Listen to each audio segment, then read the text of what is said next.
Hi all, let's do another for the series in a chess 5-minute nutshell.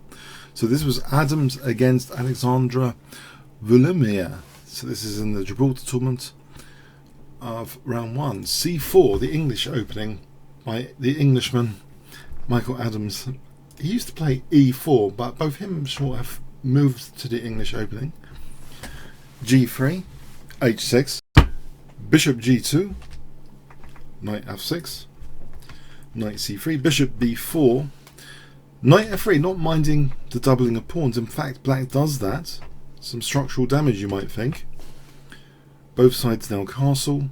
D3, and it's provoking more structural damage. Black plays this. E4, so you might think, isn't this a bit isolationist, that these pawns are all isolated?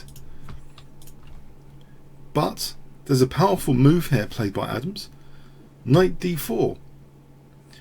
Just to give you an example, well, the knight is hit. It went back. If it goes to C3, that's just losing a piece actually, because if knight takes C6, and if takes, the knight's actually stranded here on Queen C2.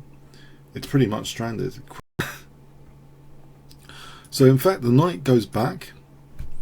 Rook B1. There's a bit of pressure here, and it's uncomfortable. Rook E8. Black doesn't. Well, he can't move that D pawn yet without losing a pawn on C6. So Rook E8, C5, and again it's kind of restraining the D pawn unless black, wants to accept some sort of concession there. And it's also, of course, D6 is again losing a pawn there in the exchange potentially. So D6 is ruled out, but black plays takes, and then D5.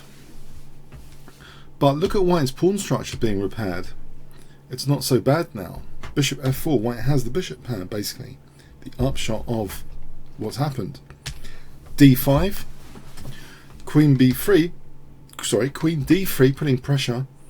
Nice central square for the moment. Queen E7, Rook B2, protecting the E2 pawn. Bishop E6, A4. We see Queen D7, A5. Is this dangerous to play for A6? Bishop H3. White doesn't mind the light square bishops being exchanged off. We have Rook AC8. Pressure on that B7 pawn. This A pawn is helping marking that as a fixed target kind of thing. Queen A4.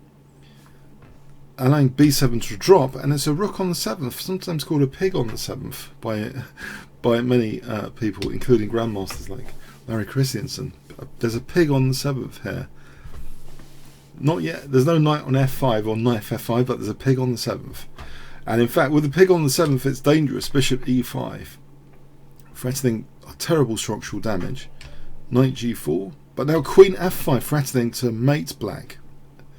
So Queen takes F7, Queen G7. We have Knight takes E5, just in time protecting, well, parrying that threat.